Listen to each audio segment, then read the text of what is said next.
마지막으로 B단계는 제가 책을 사실은 이만큼 욕심내서 했는데 시간이 많이 늦어졌으니까 앞에 두 권만 보여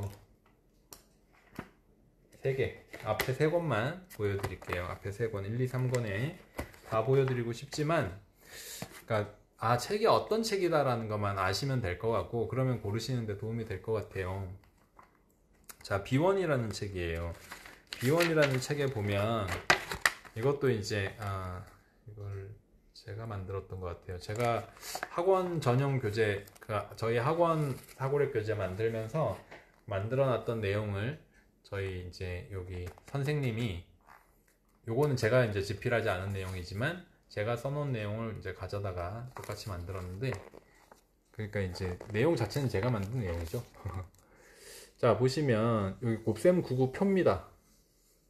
덧셈을 곱셈으로 해서 3단 4단에 6과 곱한 6, 3, 18, 6, 4, 24 나와 있는 부분이에요. 그런데 이 18과 24를 쉽게 하나의 곱셈으로 표현해서 더하는 방법은 없을까? 이렇게 문제를 던져요. 이게 첫 부분이에요. B1의 첫 부분. 곱셈을 배웠으니까. 원리셈 해보신 분들은 아시겠지만 곱셈 구구 하기 전에 원리셈은 다 봐요. 예, 다 볼 수 있죠. 예, 다 볼 수 있습니다. 예, 다 볼 수 있죠. 예, 다시 갖다 놨어요. 예, 다 보시도록 하시죠. 요렇게 18과 24를 더하는 걸 곱셈으로 표현해 볼 수 있을까? 이게 이제 원리셈에서 곱셈 배울 때 어떻게 곱셈을 문제를 다 풀고 난 다음에 활동제로 확인하는 건 아주 좋은 거죠. 사실은 저는 그런 의도로 저 답 맞추기로 당연히 좋죠. 답 확인하는 것보다 직접 하면서 이런 식으로 접어져서 확인하고 답을 확인하는 건 아주 좋은 거죠. 근데 항상 그렇게 하고 확인하는 게 아니라 먼저 내가 어떤 식으로 추상적으로 생각해보고 이제 하자라는 거죠. 분배 법칙 맞습니다. 네. 근데 아이들에게는 분배 법칙이라고 하는 게 아니죠. 이거는 어떻게 설명하느냐? 얘들아, 곱셈이라는 건 6이 3개 있을 때 18이고 6이 4개 있을 때 24라는 게 곱셈이잖아. 그러면 6이 7개 있으니까 6 곱하기 7이야 이렇게 하는 거죠.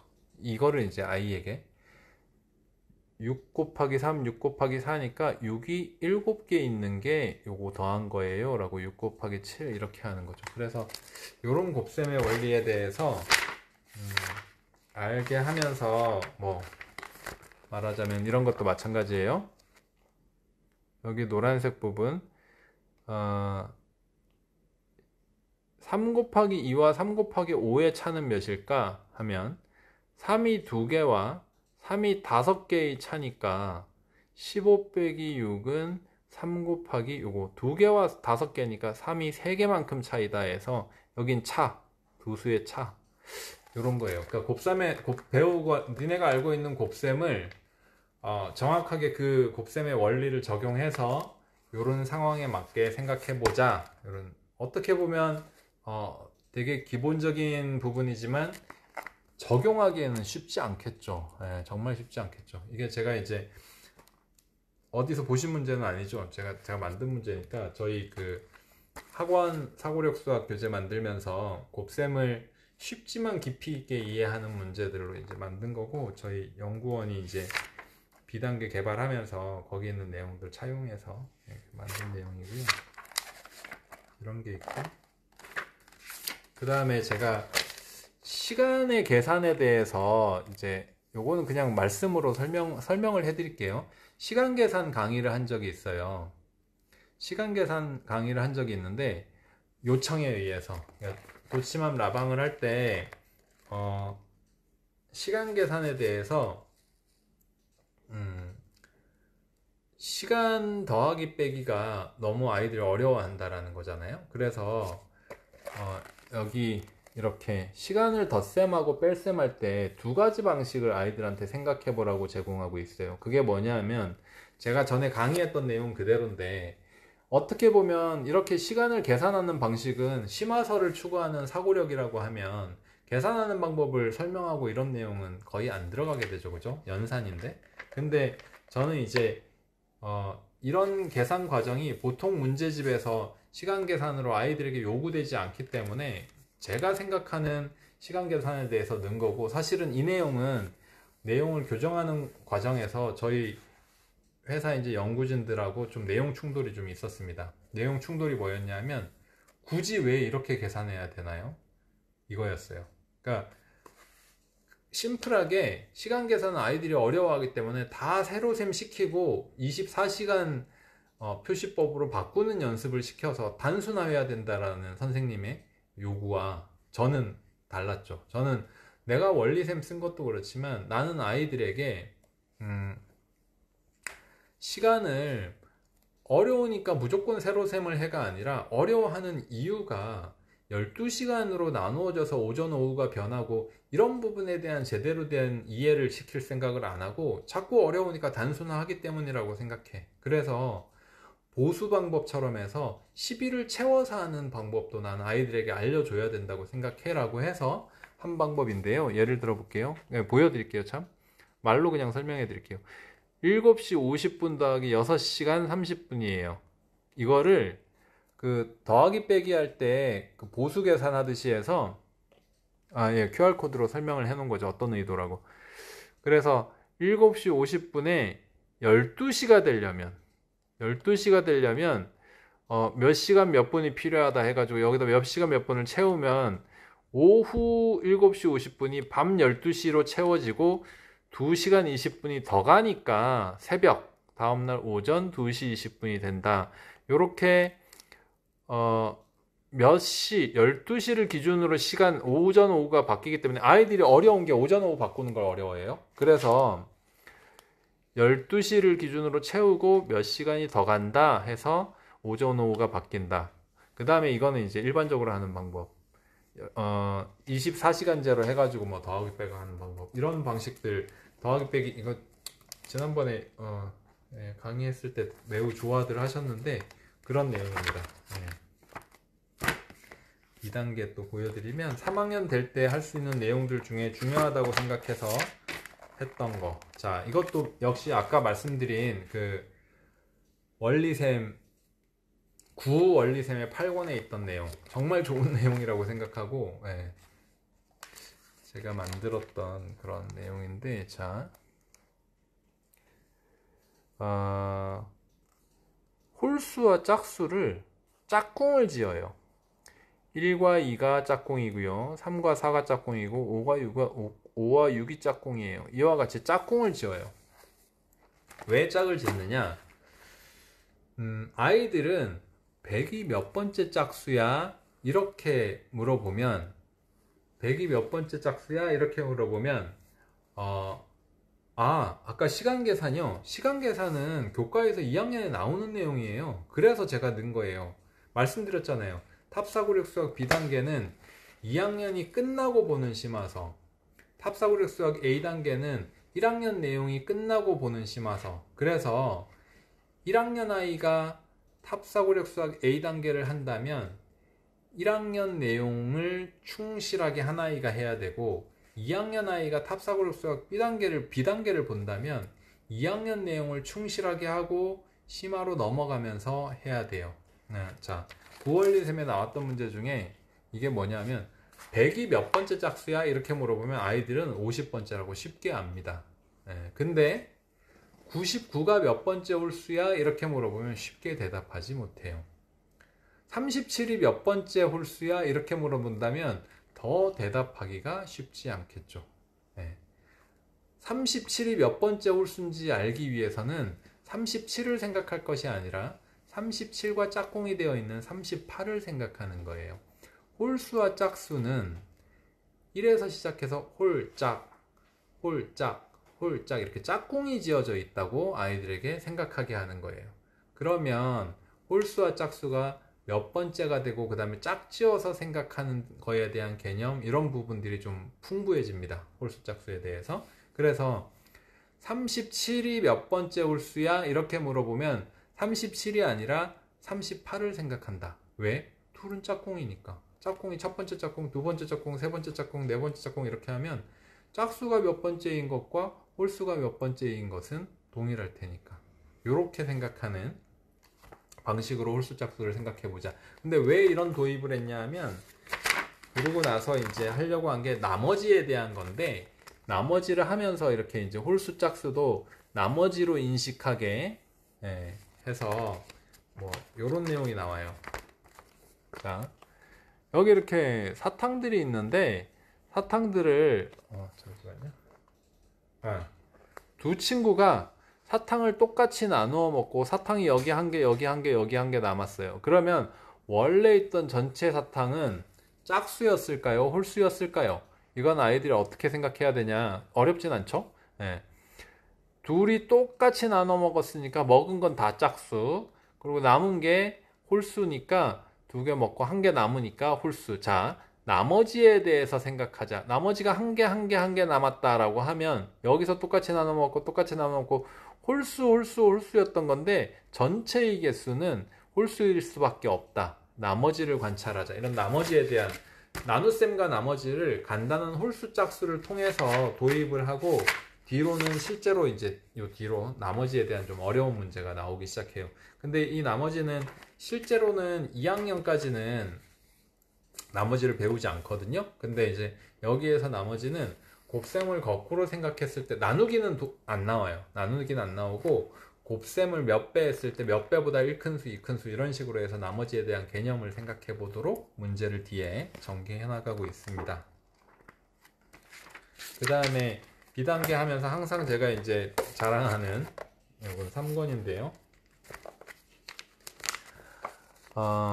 얘는 펜토미노 하나, 둘, 셋, 넷, 다섯 펜토미노예요. 펜토미노인데 요 펜토미노는 변심 펜토미노라고 해서 이렇게 자르는 방법을 이런 식으로 구분해서 요 하나, 둘, 셋, 넷, 다섯, 하나, 둘, 셋, 넷, 다섯 조각이 되네요. 뭐 그러고 나서 얘를 다섯 조각으로 이런 다양한 모양을 만들 수가 있습니다. 또 변형된 이런 모양들도 아까 그 다섯 조각으로 만들 수가 있어요. 근데 그리고 하나 더 보여드릴까요? 얘는 아까는 똑같이 꼭지점에서 잘랐지만 변의 중앙으로 자르고 있어요. 변의 중앙 딱 하나만. 그러다 보니까 퍼즐이 어려워졌어요. 엄마 교육은 제가 기획하고 있었는데 코로나 때문에 원래는 계획을 하고 있었어요. 그 위례에서 어머님들한테 그 돈을 받고 아주 약소하게 돈을 받더라도 그 아이들 교육에 직접 공부하고 싶은 분들 초대해서 교육을 주기적으로 해 나간다라는 게 원래 계획에 있었는데, 재작년에는 제가 위라에서 작게 하다가 그런 계획들 때문에 되게 큰 곳으로 이전을 했었거든요. 지금 있는 데는 좀 커요. 근데 지금 코로나 때문에 뭐 할 수가 없잖아요, 그죠? 나중에 하겠습니다. 나중에 줌으로도 생각을 안 해본 건 아닌데, 근데 저는 만나서 하는 게 제일 좋다고 생각해서. 자, 얘는 중간에 자르다 보니까 어려워졌어요. 그리고 실제 퍼즐줄도 보면 그러다 보니까 이런 식으로 좀 어려운 모양이 나옵니다. 그런데 여기 나온 이런 퍼즐은 다 제가 그 세계적으로 유명한 퍼즐들을 관찰하고 직접 만든 퍼즐이에요. 만든 퍼즐. 어떤 퍼즐들을 관찰을 해보니까 꼭지점에서 자르는 거 말고, 온라인으로요, 한번 계획해 보겠습니다. 꼭지점으로 자르는 거 말고 변의 중앙으로 자르는 게 퍼즐이 어려워지는 어떤 규칙들을 제가 발견을 했어요. 이거 진짜 유명한 퍼즐들을 제가 이렇게 찾아보면서 패턴들을 봤어요. 그리고 나서 저도 이렇게 요거를 만들고 저 나름대로 잘라본 거예요. 진짜로 얘는 어디 있는 퍼즐이 아니라 제가 그냥 순수하게 다양하게 잘라보면서 만든 퍼즐이고, 잘라서 만든 종이로 이와 같은 다양한 모양들을 만들 수가 있습니다. 네, 온라인 뭐 이런 부분도 기획은 해보겠습니다. 근데 어쨌든 요즘에는 너무 바빠서 좀 힘들고요. 나중에 조금 여유가 생기면 저도 그런 수업 해보고 싶어요.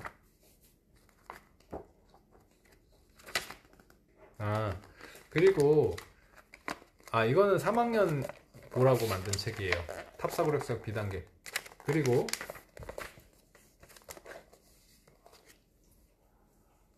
탱그램 비슷해요. 그런 식으로 제가 이제 잘라서 만든 거예요. 아이들이 할 수 있는 수준으로 좀 쉽진 않지만 아이들이 할 수 있는 수준으로 쉽지 않지만 잘라서 교구를 주면 충분히 맞춰봐야 되겠다, 이렇게 이제 하는 거로 계획을 해서 했는데 잘 만들어지더라고요. 자, 얘는 뭐냐 하면 3학년 중에 학습해야 되는 내용 중에 중요하게 3, 4학년 되면서 중요하게 알아야 되는 내용 하나가 비에 관련된 개념이에요. 배수를 배우고 나면 비에 대한 개념이 생기는데 이런 거예요. 8분 동안 10문제를 풉니다. 같은 속도로 35문제를 푸는데 걸리는 시간을 구하죠. 8분 동안 10문제니까 같은 속도로 35문제면 8분 10문제를 간단하게 하자는 거죠. 그죠? 아이들한테 더 간단하게는 1분 동안 2문제 푼다는 걸 알아내고, 아니네요. 반으로 나누면 4분 동안 5문제 푼다는 걸 알아내고, 이런 식으로 간단하게 하고 몇 배 하고 나누고 이렇게 하면서 비에 대한 개념, 이 부분도 3학년 정도에서 충분하게 좀 다루어 보면 아이한테 도움이 많이 돼요. 이 비에 대한 개념은 문제가 굉장히 많이 나오고요. 나중에 속력 배우는 거라든가 일에 관한 문제라든가 이런 부분들, 그리고 이 곱셈 나눗셈을 배운 다음에 심화 문제들이 보면 비에 대한 개념들을 묻는 문제가 굉장히 많이 있습니다. 그래서 그런 부분들을 잘 해놔야 된다라고 생각해서 이제 여기에 그 비를 활용하는 문제들을 한 단원으로 또 넣어놓은 문제가 있어요.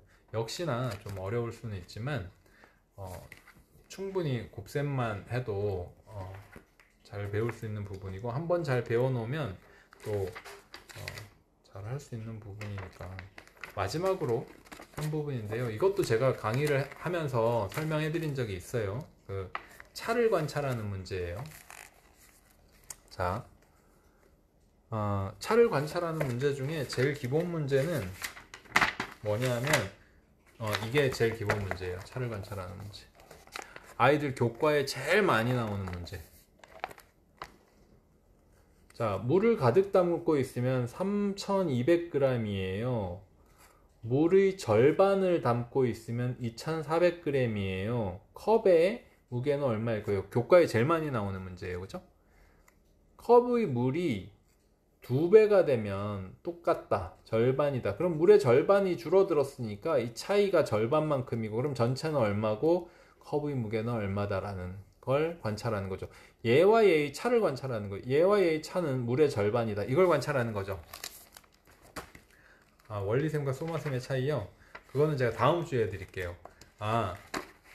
라방 공지를 잠깐 해드리면, 제가 오랜만에 돌아와서 오늘 라방하고 다음 주에 또 원리셈 공부가 있어요. 그래서 다음 주에는 원리셈의 내용으로, 원리셈은 어떤 책인가, 그 다음에 연산에 대한 질문을 좀 받아들이고, 이렇게 이제 원리셈 연산 가지고 라방을 하고요. 다다음 주는 그런 내용으로는 처음인데 잠깐 보여드리면,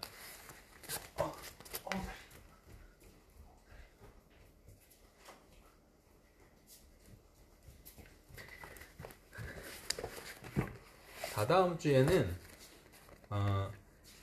유아교재를 가지고 할 거예요. 다음 달에 유아교재가 나와요. 만 3세, 4세, 5세.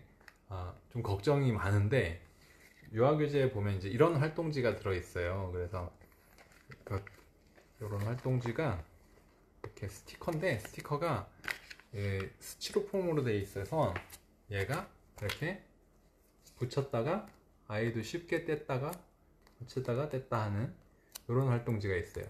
얘가 다음 주가 연산이면 다음 주는 만 3세, 4세, 5세를 대상으로 하여 이번에 다음 달에 새로 나오게 되는 이름이 유아 자신감 수학인데요. 유자수라고 유아 자신감 수학인데 다음 달에 출간하게 되는 책의 샘플북을 노치맘에 다다음 주부터인가 이벤트를 할 건데 그 내용을 소개해 드리는 방송으로 껌딱지 맞아요. 껌딱지인데 프로젝트 이름이 껌딱지였고 책의 이름은 유아 자신감 수학으로 결정이 됐고요.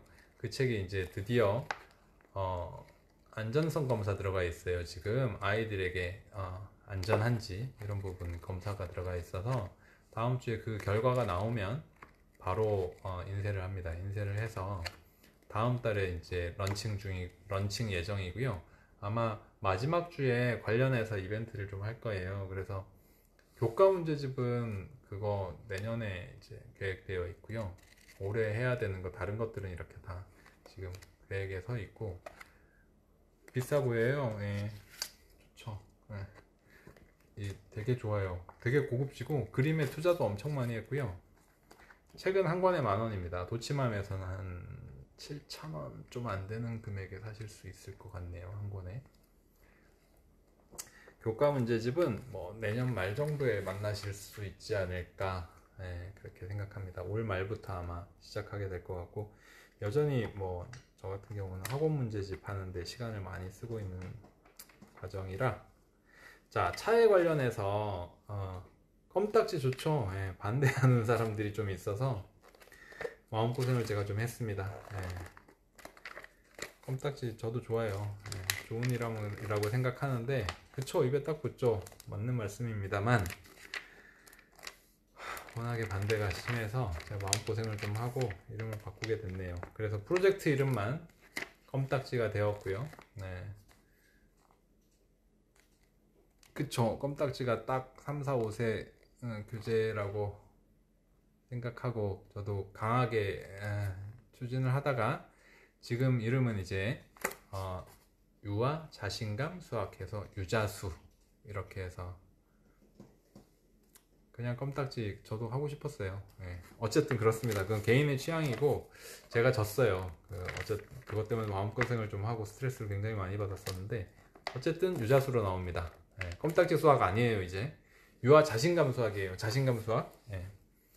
껌딱지라고 제가 작년 말부터 좀 그런 교재로 지금 준비하고 있고 연구 중입니다 라고 말씀을 드려서 이렇게 자주 보시는 분들은 껌딱지 수학이라고 기다려 주시잖아요. 그죠? 그래서 다다음 주에 그 내용을 좀 구체적으로 소개를 해드리는 굉장히 특이한 책이에요.